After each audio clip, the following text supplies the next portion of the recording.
नमस्कार दोस्तों, स्वागत है आप लोगों का टारगेट विद रिंकू चैनल में। तो दोस्तों, हम लोग पेट का जो प्रीवियस ईयर का पेपर है उसको सॉल्व कर रहे हैं। अभी तक हमने आपको 3 पेट का पेपर सॉल्व कराया। जो 2021 का फर्स्ट और सेकंड शिफ्ट का था उसका हमने पेपर सॉल्व करा। उसके बाद 2022 के फर्स्ट शिफ्ट का पेपर हमने इसके पहले सॉल्व करा। आज हम 2023 के फर्स्ट शिफ्ट का कराएंगे, उसके बाद फिर 2022 के सेकंड शिफ्ट का कराएंगे, फिर थर्ड शिफ्ट का मतलब 2023 के सेकंड शिफ्ट का कराएंगे। और इसमें हम सिर्फ हिंदी के प्रश्न देखेंगे और जो भी जीएस के प्रश्न है उसको देखेंगे। बाकी जो आपके डीआई और मैथ के क्वेश्चन है उसको हम अलग क्लास में करेंगे। तो आइए दोस्तों, हम लोग देखते हैं कि जो 2023 के पेट के फर्स्ट शिफ्ट में प्रश्न पूछे गए थे जीएस के और हिंदी के, उन प्रश्नों में से क्या है जो कि हमारे एग्जाम के लिए बहुत महत्वपूर्ण है। क्योंकि किसी भी एग्जाम के लिए दोस्तों आपको प्रीवियस ईयर का जो पेपर होता है उसको करना बहुत ही ज़रूरी होता है, क्योंकि उससे आपको एक आइडिया मिलता है और मैक्सिमम क्वेश्चन तो अधिकतर रिपीट कर दिए जाते हैं। तो आइए हम लोग देखते हैं कि 2023 का जो पेपर था उसमें कौन कौन से प्रश्न आए और किस तरह से क्या है। तो आइए देखते हैं दोस्तों, पहला प्रश्न हम लोग देखेंगे जहाँ पे आपका जो पहला प्रश्न है, तो इसमें हम लोग जो करेंट का प्रश्न है उसको नहीं देखेंगे। सिर्फ हम लोग उन्हीं प्रश्नों को देखेंगे जो कि हमारे जीएस के प्रश्न हैं, जो स्टैटिक जीके के उन प्रश्नों को, क्योंकि करंट के प्रश्नों को करने का कोई मतलब नहीं करंट का, क्योंकि 2023 में जो करंट का प्रश्न पूछा जाएगा वो आपका 2024 में नहीं पूछा जाएगा। तो यहाँ पे देखिए, हम लोग चलते हैं जीएस के प्रश्न की तरफ और देखते हैं। पहला प्रश्न हम लोग यहाँ पे देखेंगे कि पूर्वोत्तर सीमांत रेलवे ने वर्ष के सूक्ष्म परियोजना के लिए पीएमआई दक्षिण एशिया पुरस्कार जीता। यह परियोजना निम्नलिखित में से किस जानवर के जीवन को बचाने के लिए इंट्रक्शन डिटेक्शन सिस्टम है? एक सेकेंड इंट्रक्शन डिटेक्शन सिस्टम आपसे पूछ रहा है कि वह है।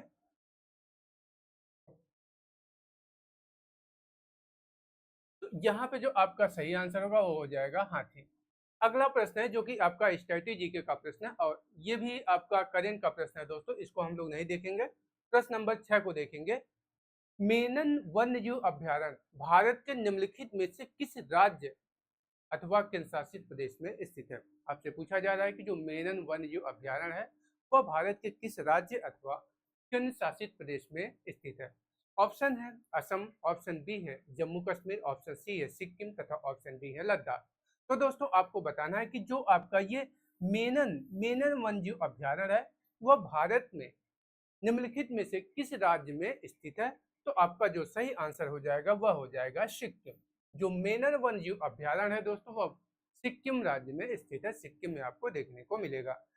अगला प्रश्न हम लोग देखेंगे, हमारा अगला प्रश्न क्या है? अगला प्रश्न हम लोग देखते हैं, इसको थोड़ा सा बड़ा करते हैं दोस्तों। एक सेकेंड।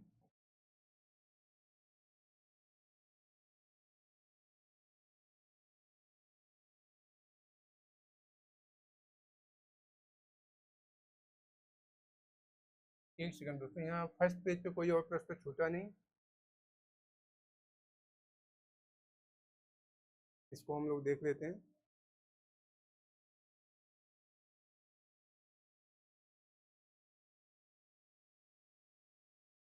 यहाँ पे प्रश्न नंबर 7 आप देख लीजिए, क्योंकि ये भी आपको पूछा जा सकता है। प्रश्न नंबर 7 क्या है? प्रश्न नंबर 7 में कि मध्य प्रदेश में लागू मुख्यमंत्री लाडली बहना योजना में महिलाओं के लिए आयु सीमा क्या है? यह प्रश्न आपसे पूछा जा सकता है कि मध्य प्रदेश में जो लाडली बहना योजना लागू हुई है उसमें महिलाओं की जो आयु सीमा है वह क्या है? ऑप्शन ए है आवेदन के कैलेंडर वर्ष में 1 जनवरी को 18 वर्ष पूरे कर लिए हो और 65 वर्ष से कम हो। ऑप्शन बी है आवेदन के कैलेंडर वर्ष में 1 जनवरी को 21 वर्ष पूरे कर लिए हो और 58 वर्ष से कम हो। ऑप्शन सी है आवेदन के कैलेंडर वर्ष में 1 जनवरी को तो 23 वर्ष पूरे कर लिए हो और 60 वर्ष से कम हो। ऑप्शन डी है आवेदन के कैलेंडर में 1 जनवरी को 21 वर्ष पूरे कर लिए हो और 60 वर्ष से कम हो। ऑप्शन नंबर आपका जो डी है दोस्तों ये सही हो जाएगा, ऑप्शन नंबर डी आपका इसमें सही है। अब चलते हैं नेक्स्ट प्रश्न की ओर और देखते हैं हमारा अगला प्रश्न क्या है। तो अगला प्रश्न है दोस्तों प्रश्न नंबर 9। प्रश्न नंबर 9 में क्या पूछा जा रहा है, कुथु भारत के निम्नलिखित में से किस राज्य अथवा केंद्र शासित प्रदेश में कुथम बलम मंदिर में प्रदर्शित एक सामाजिक धार्मिक कला है।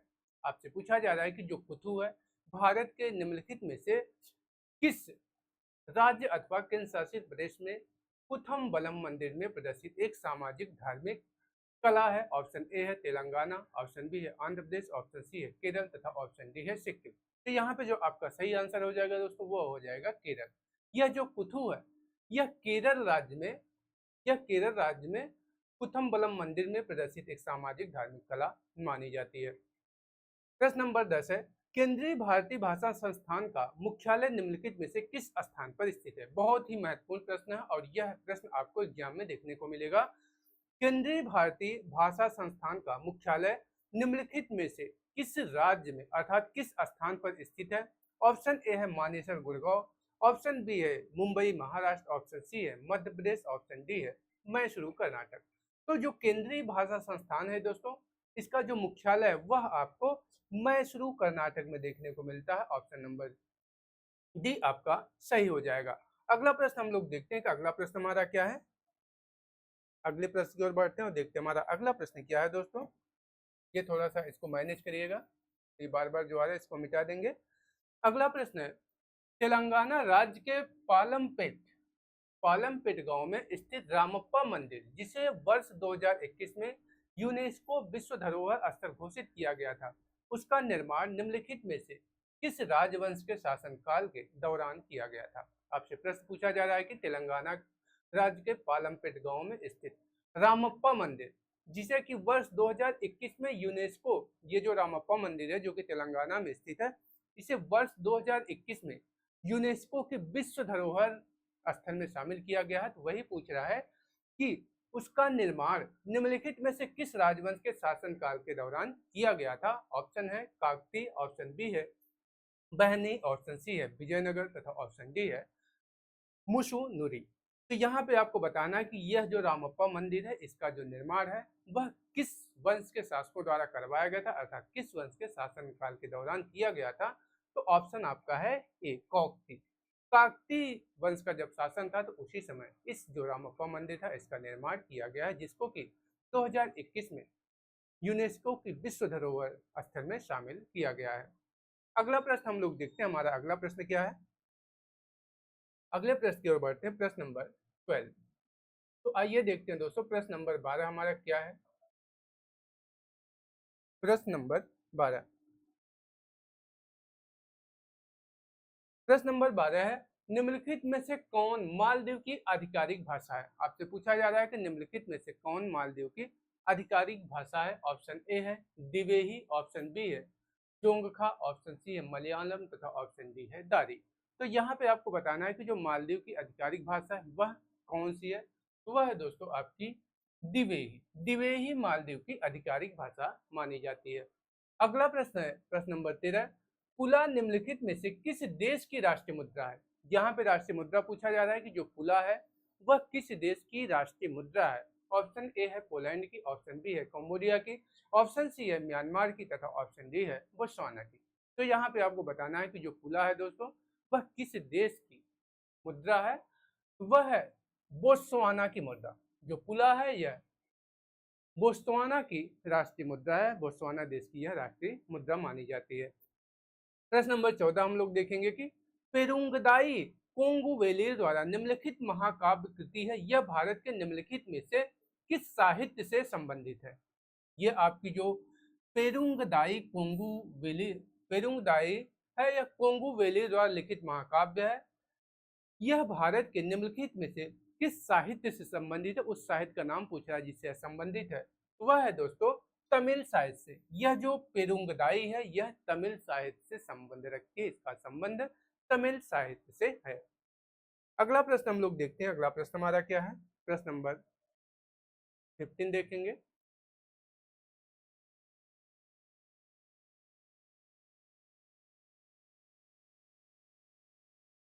प्रश्न नंबर 15 देखेंगे दोस्तों। प्रश्न नंबर 15 हमारा क्या है तो उसको हम लोग देखेंगे। भारत सरकार द्वारा वर्ष 1967 में निम्नलिखित में से किस वीरता पुरस्कार का नाम बदलकर शौर्य चक्र कर दिया गया? आपसे पूछा जा रहा है कि भारत सरकार द्वारा 1967 में किस वीरता पुरस्कार का नाम बदलकर शौर्य चक्र कर दिया गया? ऑप्शन ए है महावीर चक्र, ऑप्शन बी है अशोक चक्र वर्ग सेकंड, ऑप्शन सी है अशोक चक्र वर्ग थर्ड, ऑप्शन डी है अशोक चक्र वर्ग फर्स्ट। तो यहाँ पे जो आपका सही आंसर हो जाएगा वह हो जाएगा अशोक चक्र वर्ग थर्ड को इसका नाम बदलकर शौर्य चक्र कर दिया गया था। ऑप्शन नंबर आपका सी बिल्कुल सही हो जाएगा। अगला प्रश्न हम लोग देखेंगे यह है प्रश्न नंबर 16। रासायनिक हथियारों का निषेध संगठन OPCW में कितने सदस्य राष्ट्र हैं? आपसे पूछा जा रहा है कि जो रासायनिक हथियारों का निषेध संगठन है OPCW, इसमें कुल कितने सदस्य राष्ट्र हैं, कितने राष्ट्र सदस्य इसमें हैं? ऑप्शन ए है 193, ऑप्शन बी है 194, ऑप्शन सी है 203, ऑप्शन डी है 195। तो यहाँ पे जो आपका सही आंसर हो जाएगा वह हो जाएगा ऑप्शन नंबर ए, 193 देश इसमें कुल शामिल हैं। अगले प्रश्न की ओर चलते हैं दोस्तों और देखते हैं हमारा अगला प्रश्न क्या है। तो इसमें अगले प्रश्न में आपको पैराग्राफ दिया हुआ है जो कि हिंदी का पैराग्राफ है और इसको आपको पढ़ना है और पढ़ के इसका आंसर देना है। तो यहाँ पे आप इसको पढ़ेंगे कि समाज की विषमता शोषण की जननी है। समाज में जितनी विषमता होगी समांतर शोषण उतना ही अधिक होगा, क्योंकि हमारे देश में सामाजिक, आर्थिक, शैक्षणिक व सांस्कृतिक असमानताएं अधिक है, जिसकी वजह से एक व्यक्ति एक स्थान पर शोषक तथा वही दूसरे स्थान पर शोषित होता है।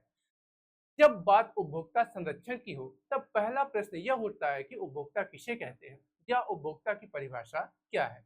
सामान्यतः उस व्यक्ति या व्यक्ति समूह को उपभोक्ता कहा जाता है जो सीधे तौर पर किन्हीं भी वस्तुओं अथवा सेवाओं का उपयोग करते हैं। इस प्रकार सभी व्यक्ति किसी न किसी रूप में उपभोक्ता होते हैं और शोषण का शिकार होते हैं। हमारे देश में ऐसे अशिक्षित, सामाजिक एवं आर्थिक रूप से दुर्बल, अशक्त लोगों की भीड़ है जो शहर की मलिन बस्तियों में फुटपाथ पर, सड़क तथा रेलवे लाइन के किनारे, गंदे नालों के किनारे झोपड़ी डालकर अथवा किसी भी अन्य तरह से अपना जीवन यापन कर रहे हैं। वे दुनिया के सबसे बड़े प्रजातांत्रिक देशों की समाजोपयोगी ऊर्ध्वमुखी योजनाओं से वंचित हैं, जिन्हें आधुनिक सफेद पोषों, व्यापारियों, नौकरशाहों एवं तथाकथित बुद्धिजीवी वर्ग ने मिलकर बांट लिया है। सही मायने में शोषण इन्हीं की देन है। सरकार कितनी भी योजनाएं बनाकर लागू करे, कोई बड़ा परिवर्तन संभव नहीं है। तो इस तरह से आप इसको पूरा जो पैराग्राफ से इसको पढ़ डालेंगे और उसके बाद इसका आंसर आपको देना है। तो आपको हम आंसर बताते हैं कि इसका जो आंसर होगा वह क्या होगा। तो दिया है प्रश्न नंबर 17 में कि लेखक के अनुसार शोषण का शिकार कौन लोग होते हैं? आपसे पूछा जा रहा है कि लेखक के अनुसार शोषण का शिकार कौन लोग होते हैं? ऑप्शन ए है नौकरशाह एवं तथाकथित बुद्धिजीवी वर्ग, ऑप्शन बी है वस्त्र एवं सेवाओं का उपयोग करने वाला उपभोक्ता समूह, ऑप्शन सी है उत्पादकता से जुड़ा व्यापारी मंडल, ऑप्शन डी है पढ़े लिखे उपयुक्त रोजगार विहीन नवयुवक। तो यहाँ पे आपका सही आंसर हो जाएगा ऑप्शन नंबर बी, वस्त्र एवं सेवाओं का उपयोग करने वाले उपभोक्ता समूह। अगला प्रश्न है समाज के मध्यम वर्ग की कौन सी समस्या है? तो समाज की जो मध्यम वर्ग की समस्या है दोस्तों वह है जीवन यापन में आर्थिक परेशानी से सामाजिक प्रतिष्ठा का खतरा। ऑप्शन नंबर ए आपका यहाँ पे सही हो जाएगा। प्रश्न नंबर 19 है समाजोपयोगी ऊर्ध्वमुखी योजनाओं से वंचित वर्ग के शोषण के लिए कौन उत्तरदायी है?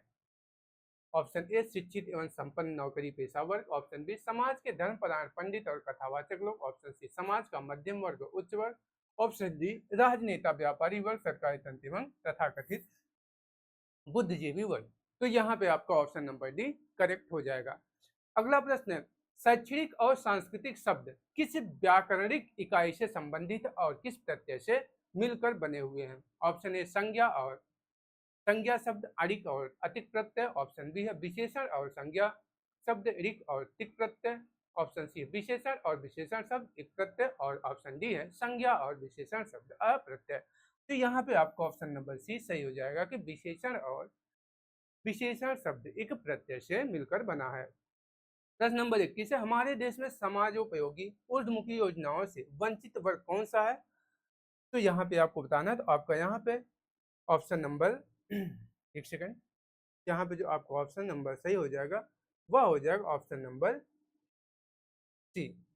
जहां पे आपका जो सही होगा दोस्तों वह हो जाएगा ऑप्शन नंबर सी। नेक्स्ट प्रश्न को चलते हैं और देखते हैं हमारा अगला प्रश्न क्या है। अगला प्रश्न भी आपका पैराग्राफ्स है और पैराग्राफ्स को पढ़कर आपको इसका आंसर करना है। तो आप इसको पैराग्राफ्स को पढ़ लेंगे, हम इसका आपको आंसर बता रहे हैं, क्योंकि अगर पैराग्राफ पढ़ने लगेंगे तो बहुत ज़्यादा समय लग जाएगा और फिर वो ज़्यादा टाइम इसमें लेना ठीक नहीं है। तो इसमें क्या प्रश्न है कि विभिन्न स्थलों पर लोग भीख देने के लिए बाध्य हो जाते हैं। प्रश्न पूछा जा रहा है कि विभिन्न स्थलों पर लोग भीख देने के लिए बाध्य हो जाते हैं। ऑप्शन ए है लोगों के पास अन्याय, अनीति और चोरी का पैसा होता है और दान देकर वे अपनी आत्मा पर रखे बोझ को कम करते हैं। बी है अपंगता, कुरूपता, अशक्तता, वृद्धावस्था आदि देखकर लोग भीख देने के लिए बाध्य हो जाते हैं। ऑप्शन सी धार्मिक स्थलों पर लोग दान पुण्य की भावना से जाते हैं और कंगाल भिखारियों को दान देने के रूप में भीख देते हैं। ऑप्शन डी है भिखारी लोगों के पीछे लग जाते हैं और उन्हें भीख देने के लिए बाध्य कर देते हैं। तो यहाँ पे आपका ऑप्शन नंबर बी सही हो जाएगा। प्रश्न नंबर 23 है भीख न देकर भी दूसरों की मदद करने के लिए कौन सा विकल्प सही नहीं। तो यहाँ पे आपका ऑप्शन नंबर बी पैसे देकर किसी भिखारी को रोजगार धंधे के लिए प्रेरित करके मदद करना। प्रश्न नंबर 24 है दान पुण्य और जीवन मुक्ति में कौन सा समास है। पूछा जा रहा है कि दान पुण्य और जीवन मुक्ति में कौन सा समास है। तो वह है दोस्तों आपका द्वंद्व एवं तत्पुरुष समास। 25 है खानदानी भिखारी कैसे होते हैं। जो देश में छोटी सी विपत्ति आ जाने पर भीख का कटोरा लेकर भ्रमण के लिए निकल जाते हैं, या फिर जो छोटे बच्चों के अंग भंग करके उनसे जबरदस्ती भीख मंगवाते हैं, या जिनकी भीख मांगने की जगह पुश्तैनी है और पीढ़ियों से निश्चित है। तो ऑप्शन नंबर सी सही हो जाएगा कि खानदानी भिखारी कैसे होते हैं जिनकी जो भीख मांगने की जगह होती है वह पुश्तैनी होती है और वह पीढ़ियों से निश्चित होती है कि वहीं पर भीख मांगना है। अगला प्रश्न हम लोग देखेंगे। अगला प्रश्न क्या है, ये दोस्तों आपका डीआई का प्रश्न है, तो इसको हम लोग नहीं करेंगे, इसको हम लोग नेक्स्ट क्लास में देखेंगे। हम लोग सिर्फ जीएस के प्रश्न को सॉल्व करेंगे। हाँ, अब ये आ गया आपका जीएस का प्रश्न, तो इसको हम लोग देखते हैं जीएस के प्रश्नों को।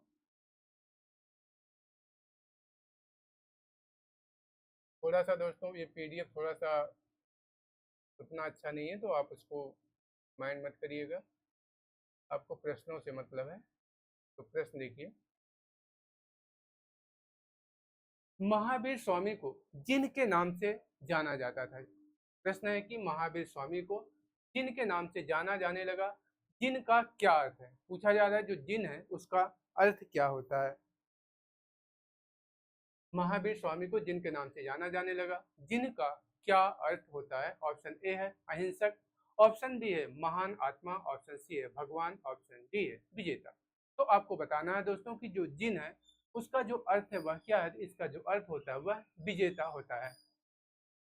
प्रश्न नंबर है 48, जैसा कि अशोक के शिलालेखों में उल्लेख किया गया है, मौर्य साम्राज्य में राजधानी पाटलिपुत्र और अन्य 4 प्रांतीय केंद्रों सहित 5 प्रमुख राजनीतिक केंद्र थे। निम्नलिखित में से कौन सा प्रांतीय केंद्र नहीं था। आपसे पूछा जा रहा है कि निम्नलिखित में से कौन सा उसमें प्रांतीय केंद्र नहीं था। ऑप्शन ए है इंद्रप्रस्थ, ऑप्शन बी है उज्जैनी, ऑप्शन सी है सुवर्णगिरी, ऑप्शन डी है तक्षशिला। तो यहाँ पे जो आपका सही आंसर हो जाएगा वह हो जाएगा इंद्रप्रस्थ। उस समय जो इंद्रप्रस्थ था वह राजनीतिक केंद्र नहीं, वह प्रांतीय केंद्र उसमें नहीं था।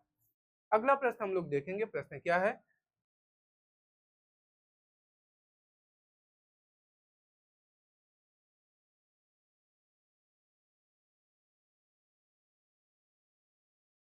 अगला प्रश्न है दोस्तों, तो इसको हम लोग देखते हैं। प्रश्न हमारा है कि ऋग्वेद में विश्वामित्र नामक एक ऋषि और किन 2 नदियों के बीच संवाद है। आपसे पूछा जा रहा है कि ऋग्वेद में विश्वामित्र एवं किन 2 नदियों के मध्य संवाद देखने को हमको मिलता है। ऑप्शन ए है ब्यास और झेलम नदी, ऑप्शन बी है ब्यास और सतलुज नदी, ऑप्शन सी है चिनाब और रावी नदी, तथा ऑप्शन डी है सतलुज और चिनाब नदी।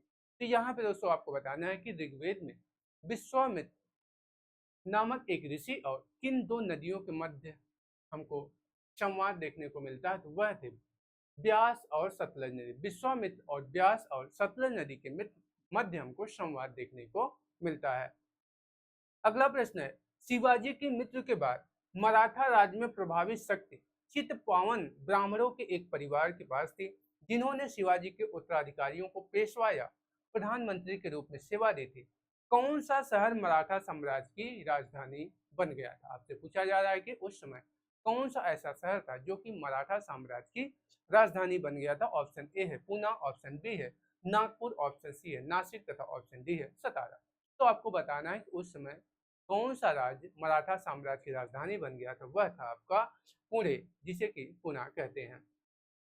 अगला प्रश्न हम लोग देखेंगे। अगला प्रश्न हमारा क्या है? अगला प्रश्न हम लोग देखेंगे प्रश्न नंबर 51। एक सेकेंड। प्रश्न नंबर 51 देखेंगे दोस्तों कि प्रश्न नंबर 51 हमारा क्या है। निम्नलिखित में से किसने अपने सहयोगियों को यह महसूस करने के लिए प्रेरित किया था कि संविधान सभा ब्रिटिश निर्मित थी और ब्रिटिश योजनाओं पर काम कर रही थी, जैसा कि ब्रिटिश चाहते थे कि इस पर काम किया जाए? प्रश्न क्या है कि निम्नलिखित में से किसने अपने सहयोगियों को यह महसूस करने के लिए प्रेरित किया था कि संविधान सभा ब्रिटिश निर्मित थी और ब्रिटिश योजनाओं पर काम कर रही थी, जैसा कि ब्रिटिश चाहते थे कि इस पर काम किया जाए? ऑप्शन ए है सोमनाथ लाहिड़ी, ऑप्शन बी है राजगोपालचारी, ऑप्शन सी है अब्दुल निस्तार, ऑप्शन डी है वल्लभ भाई पटेल। तो यहाँ पे आपको बताना है कि वह कौन से व्यक्ति थे जिन्होंने ऐसा कहा था। वह थे अब्दुल निस्तार। ऑप्शन नंबर आपका सी सही हो जाएगा कि अब्दुल निस्तार ऐसा चाहते थे। अब्दुल निस्तार ने ऐसा कहा था कि ब्रिटिश ऐसा चाहते थे। अगला प्रश्न है, चित्तरंजन दास और मोतीलाल नेहरू ने परिषद राजनीति में वापसी पर बहस करने के लिए कांग्रेस के भीतर निम्नलिखित में से किस राजनीतिक दल का गठन किया था? आपसे प्रश्न पूछा जा रहा है कि चित्तरंजन दास और मोतीलाल नेहरू ने परिषद राजनीति में वापसी पर बहस करने के लिए कांग्रेस के भीतर निम्नलिखित में से किस राजनीतिक दल का गठन किया था? वह राजनीतिक दल कौन था? ऑप्शन ए है the Bombay Presidency Association, option B है स्वराज पार्टी, ऑप्शन सी है हिंदुस्तान सोशलिस्ट रिपब्लिक एसोसिएशन तथा ऑप्शन डी है दी इंडियन लीग। तो यहाँ पे जो आपका सही आंसर हो जाएगा वह हो जाएगा option number B, Swaraj Party का गठन किया था। कौन कौन किए थे? चित्तरंजन दास और मोतीलाल नेहरू ने। और कब किया था? 1923 ईस्वी में। और इसका स्वराज पार्टी की स्थापना कहाँ पे हुई थी? वह हुई थी इलाहाबाद में 1923 ईस्वी में। अगला प्रश्न हम लोग देखते हैं। हमारा अगला प्रश्न क्या है? 53।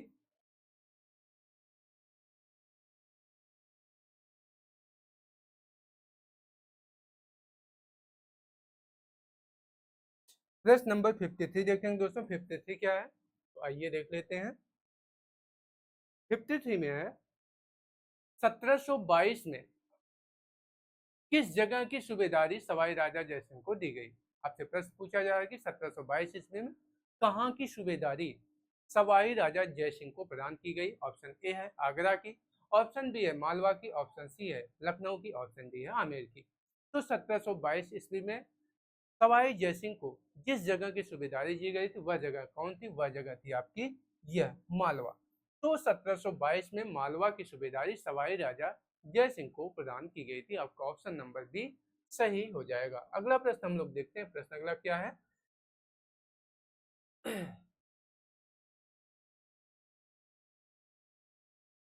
अगला प्रश्न है दोस्तों, निम्नलिखित में से कौन खुदाई खिदमतगार का संस्थापक था और जिसे बादशाह खान के नाम से भी जाना जाता था? आपका प्रश्न है कि निम्नलिखित में से कौन खुदाई खिदमतगार का संस्थापक था और जिसे बादशाह खान के नाम से भी जाना जाता था?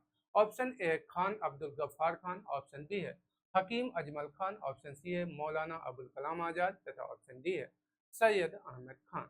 तो दोस्तों आपको बताना है कि वह व्यक्ति जो खुदाई खिदमतगार की स्थापना किया था और उसे बादशाह खान के नाम से जाना जाता था, वह व्यक्ति कौन थे? तो वह थे आपके Khan Abdul Ghaffar Khan. Option number A आपका बिल्कुल सही हो जाएगा कि वह व्यक्ति थे खान अब्दुल गफ्फार खान। प्रश्न नंबर 55 है, 1913 में हिंदुस्तान गदर पार्टी का मुख्यालय कहाँ बनाया गया, अर्थात कहाँ स्थित था, किस जगह में स्थित था? ऑप्शन ए है सैन फ्रांसिस्को, ऑप्शन बी है लाहौर, ऑप्शन सी है कलकत्ता, ऑप्शन डी है दिल्ली। तो 1913 में जब गदर पार्टी की स्थापना हुई तो उसका मुख्यालय दोस्तों कहाँ पे बनाया गया? तो वह बनाया गया सैन फ्रांसिस्को में। ऑप्शन नंबर ए आपका बिल्कुल करेक्ट हो जाएगा। अगले प्रश्न की ओर चलते हैं हम लोग और देखते हैं अगला प्रश्न हमारा क्या है।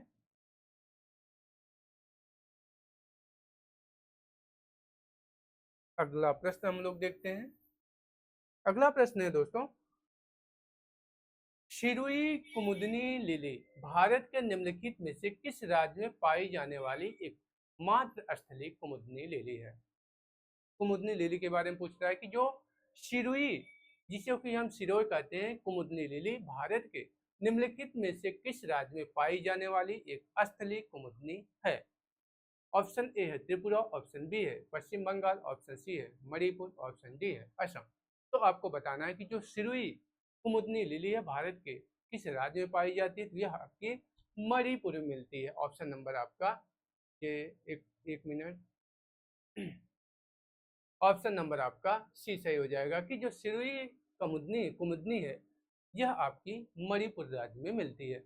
अगला प्रश्न है, कांग्रेस का वह अधिवेशन कहाँ हुआ था जिसमें महात्मा गांधी ने अन्य नेताओं को खिलाफत के साथ साथ स्वराज के समर्थन में असहयोग आंदोलन शुरू करने की आवश्यकता के बारे में आश्वस्त किया था? ऑप्शन ए है नागपुर, ऑप्शन बी है लाहौर, ऑप्शन सी है कलकत्ता, ऑप्शन डी है बॉम्बे।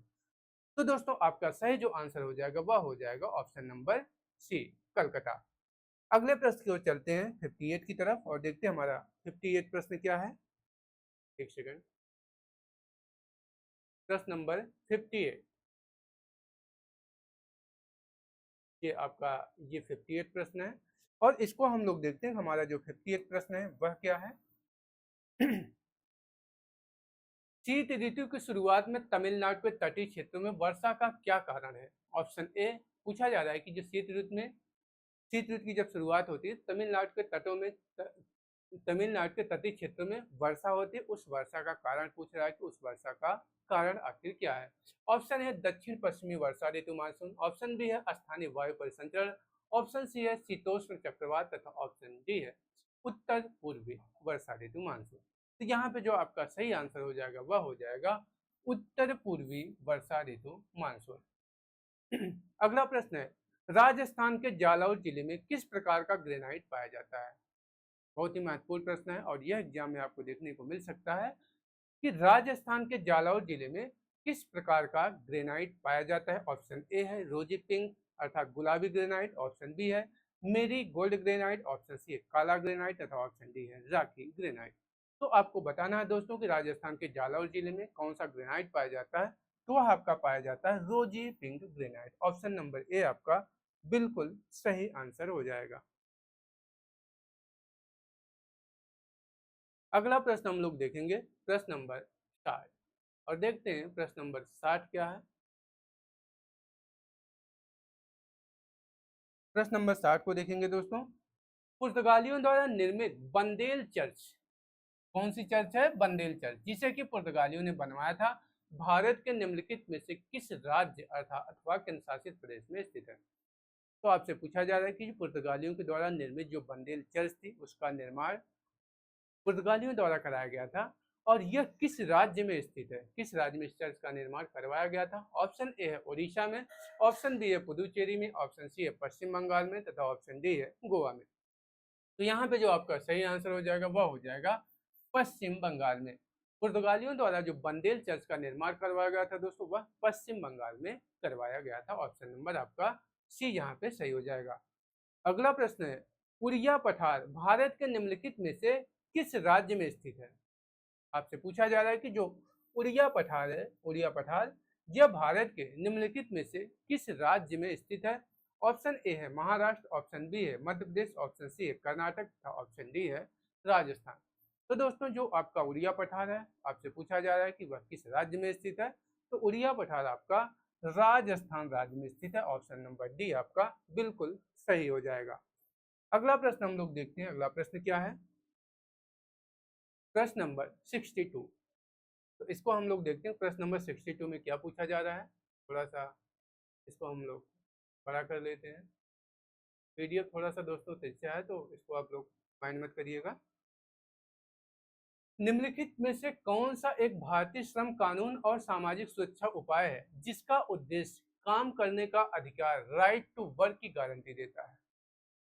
महत्वपूर्ण प्रश्न है दोस्तों के निम्नलिखित में से कौन सा एक भारतीय श्रम कानून और सामाजिक सुरक्षा उपाय है जिसका उद्देश्य काम करने का अधिकार अर्थात राइट टू वर्क की गारंटी देता है? ऑप्शन ए है नागरिकता अधिनियम, ऑप्शन बी है महात्मा गांधी राष्ट्रीय ग्रामीण रोजगार गारंटी अधिनियम, ऑप्शन सी है वेतन भुगतान अधिनियम 2017, ऑप्शन डी है भारतीय प्रबंधन संस्थान अधिनियम। तो यहाँ पे आपको बताना है कि कौन सा वह अधिनियम है, कौन सा वह भारतीय श्रम अधिनियम जो कि लोगों को राइट टू वर्क अर्थात काम करने का अधिकार प्रदान करता है। तो वह आपका है मनरेगा, जिसे कि हम महात्मा गांधी राष्ट्रीय ग्रामीण रोजगार गारंटी अधिनियम कहते हैं। ऑप्शन नंबर आपका बी सही हो जाएगा, वह था मनरेगा। जिसकी स्थापना की बात करें तो इसका स्थापना जो हुई थी, इसकी स्थापना 2005 ईस्वी में नरेगा के नाम से हुई थी। 2009 में इसका नाम बदलकर मनरेगा कर दिया गया था। अगला प्रश्न हम लोग देखेंगे। अगला प्रश्न क्या है? प्रश्न नंबर 63।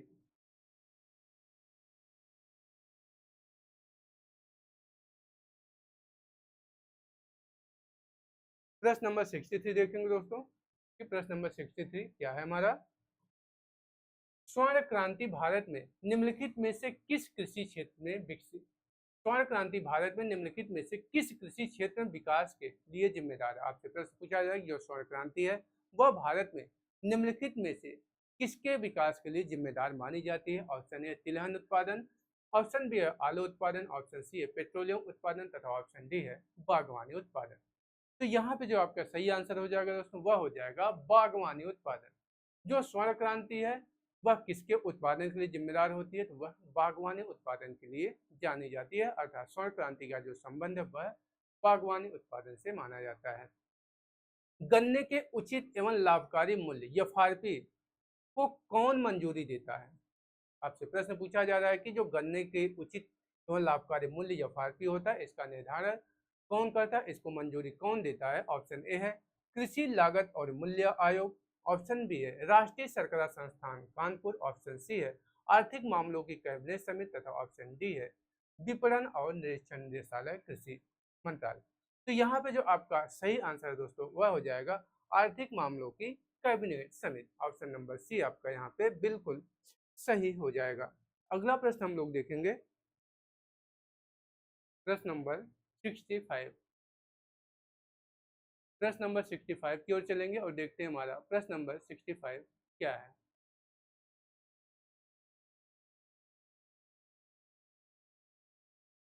प्रश्न नंबर 65 है दोस्तों, निम्नलिखित में से कौन सा डिपॉजिटरी संस्थान का एक प्रकार नहीं है? आपसे पूछा जा रहा है कि निम्नलिखित में से कौन सा डिपॉजिटरी संस्थान का एक प्रकार नहीं है? ऑप्शन ए है credit co operative societies, option B है ऋण संघ ब्रैकेट में लोन एसोसिएशन, ऑप्शन सी है वाणिज्यिक बैंक जिसे कमर्शियल बैंक कहते हैं, ऑप्शन डी है नाबार्ड बैंक।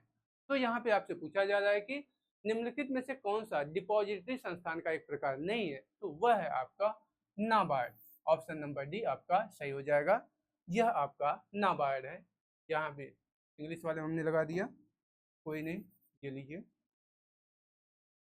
यह आपका नाबार्ड है। अगला प्रश्न है दोस्तों, भारतीय स्वतंत्रता अधिनियम 1947 के पारित होने के साथ भारत एक अधिराज्य बन गया और अधिराज्य विधानमंडल ने भारत सरकार अधिनियम 1935 की किस धारा के प्रावधानों के तहत 1947 से 1949 तक कानून बनाए? प्रश्न आपका है कि भारतीय स्वतंत्रता अधिनियम 1947 के पारित होने के साथ भारत एक अधिराज्य बन गया और अधिराज्य विधानमंडल ने भारत सरकार अधिनियम 1935 की किस धारा के प्रावधानों के तहत 1947 से 1949 तक कानून बनाए? उस धारा को पूछ रहा है कि 1947 से 1949 तक किस धारा के तहत कानून बनाए गए थे। ऑप्शन ए है धारा 130, ऑप्शन बी है धारा 101, ऑप्शन सी है धारा 135 तथा ऑप्शन डी है धारा 100 अर्थात धारा 100। तो यहाँ पे आपका जो सही आंसर हो जाएगा वह हो जाएगा धारा 100 अर्थात धारा 100। अगला प्रश्न हम लोग देखेंगे। अगला प्रश्न हमारा क्या है? प्रश्न नंबर 67।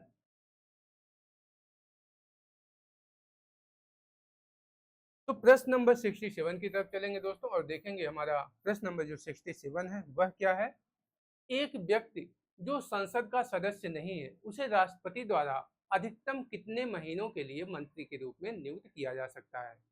यह प्रश्न अक्सर आपसे पूछ लिया जाता है कि एक व्यक्ति जो कि संसद का सदस्य नहीं है वह कि संसद का सदस्य नहीं उसे राष्ट्रपति द्वारा अधिकतम कितने महीनों के लिए मंत्री के रूप में नियुक्त किया जा सकता है, अर्थात वह बिना संसद का सदस्य बने ही कितने महीनों तक मंत्री का पद ग्रहण कर सकता है। ऑप्शन ए है 12 महीने, ऑप्शन बी है 6 महीने, ऑप्शन सी है 9 महीने तथा ऑप्शन डी है 3 महीने।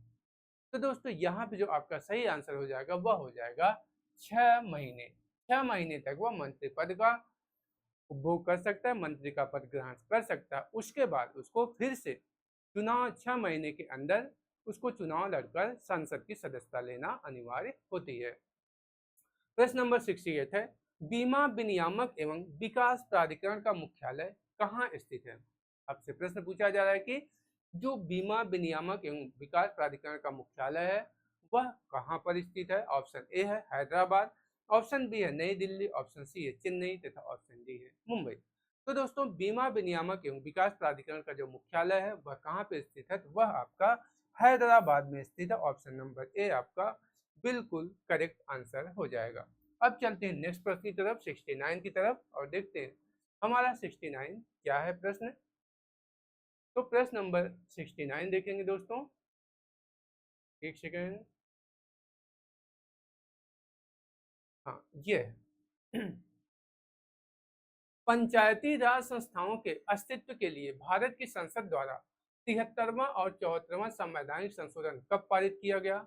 आपसे प्रश्न पूछा जा रहा है कि पंचायती राज संस्थाओं के अस्तित्व के लिए भारत की संसद द्वारा 73वां और 74वां संवैधानिक संशोधन कब पारित किया गया। ऑप्शन ए है दिसंबर 1973 को, ऑप्शन बी है नवंबर 1952 को, ऑप्शन सी है दिसंबर 1992 को, या फिर ऑप्शन डी है अक्टूबर 1973 को।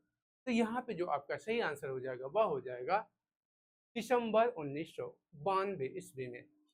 प्रश्न नंबर 70, वर्ष 1928 में मोतीलाल नेहरू समिति द्वारा निम्नलिखित में से कौन सा अधिनियम विधेयक प्रस्तावित किया गया। ऑप्शन ए है सिंध भूमि उड्डयन विधेयक, ऑप्शन बी है अधिकारों का बिल, ऑप्शन सी आपराधिक बिल। तो यहाँ पे जो आपका सही आंसर हो जाएगा दोस्तों वह हो जाएगा अधिकारों का बिल। ऑप्शन नंबर बी आपका बिल्कुल सही हो जाएगा। अगला प्रश्न हम लोग देखेंगे, अगला प्रश्न हमारा क्या है, प्रश्न नंबर 70। एक सेकेंड दोस्तों, यहाँ पे एक प्रश्न और नीचे है 71।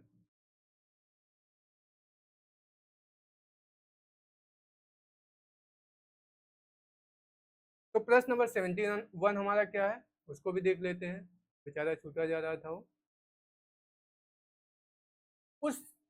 उस उच्च न्यायालय का नाम बताएं जिसका क्षेत्राधिकार अंडमान और निकोबार द्वीप समूह के केंद्र शासित प्रदेश पर स्थित है। आपको उस उच्च न्यायालय का नाम बताना है जिसका क्षेत्राधिकार अंडमान तथा निकोबार द्वीप समूह राज्य क्षेत्र पर भी है। ऑप्शन ए है आंध्र प्रदेश उच्च न्यायालय, ऑप्शन बी है दिल्ली उच्च न्यायालय, ऑप्शन सी है मद्रास उच्च न्यायालय तथा ऑप्शन डी है कलकत्ता उच्च न्यायालय। तो यहाँ पे जो आपका सही आंसर हो जाएगा वह हो जाएगा कलकत्ता उच्च न्यायालय। कलकत्ता उच्च न्यायालय का जो अधिकार है वह आपका अंडमान और निकोबार द्वीप समूह के केंद्र शासित प्रदेश पर भी है। अगला प्रश्न देखेंगे 72। 72 में क्या है दोस्तों, आइए देखते हैं। प्रश्न नंबर 72 की तरफ चलते हैं और देखते हैं 72 में क्या चीज।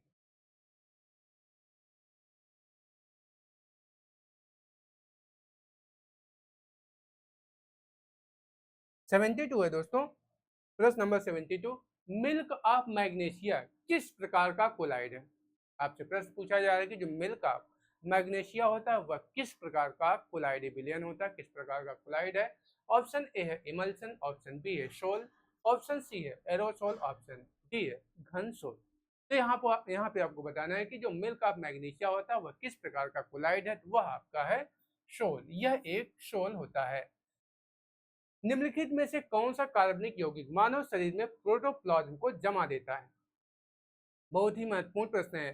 निम्नलिखित में से कौन सा कार्बनिक यौगिक मानव शरीर में प्रोटोप्लाज्म को, मानव शरीर में प्रोटोप्लाज्म को जमा देता है? ऑप्शन ए है प्रोपेनॉल, नॉन ऑप्शन बी है इथेनॉल, ऑप्शन सी है मेथेनॉल, ऑप्शन डी है मेथनोइक एसिड।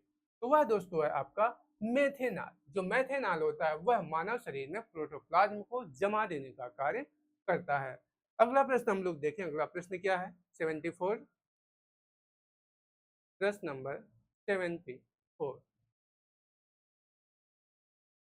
प्रश्न नंबर 74 देखेंगे दोस्तों कि अपना प्रश्न नंबर 74 क्या है। निम्नलिखित में से कौन सा आंतरिक सौर मंडल में स्थित एकमात्र बौना ग्रह है? ऑप्शन ए है हाउमिया, ऑप्शन बी है सेरेस, ऑप्शन सी है प्लूटो, ऑप्शन डी है मैकनेक। तो आपका जो सही आंसर हो जाएगा वह हो जाएगा प्लूटो। प्लूटो एक बौना ग्रह के अंतर्गत आता है। प्रश्न नंबर 75 है, स्वर यंत्र के संबंध में निम्नलिखित में से कौन सा सही है? ऑप्शन ए है, यहाँ पे थोड़ा सा इसको ऊपर करेंगे इस तरह से।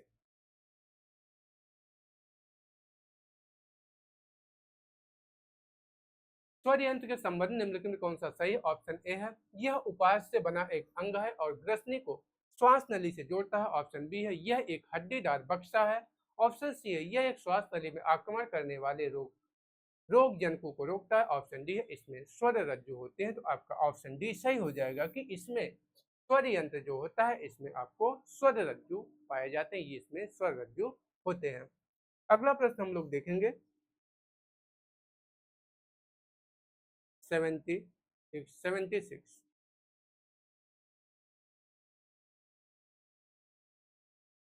तो ये दोस्तों आपका, ये तो आपका इधर मैथ का प्रश्न है, तो इसको हम लोग नेक्स्ट क्लास में देखेंगे। यहाँ पे हम लोग हिंदी के जो प्रश्न है उसको देख लेते हैं। हिंदी के जो हमको प्रश्न दिए गए हैं उसको देखते हैं कि हिंदी के प्रश्न क्या है।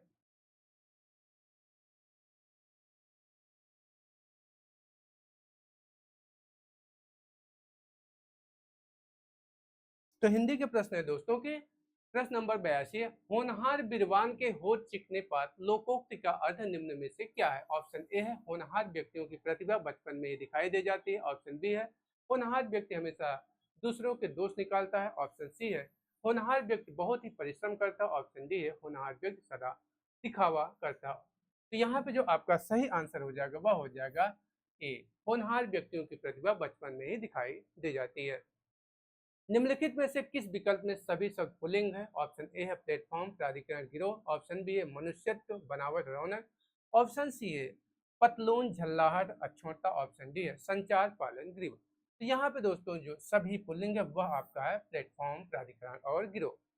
प्रश्न नंबर 84 है, निम्नलिखित में से किस विकल्प में शुद्ध वाक्य है? ऑप्शन ए, रमा ने अपने भाई से पुस्तक पढ़ने को कहा। ऑप्शन बी, जब भी आप आओ मुझे मिले।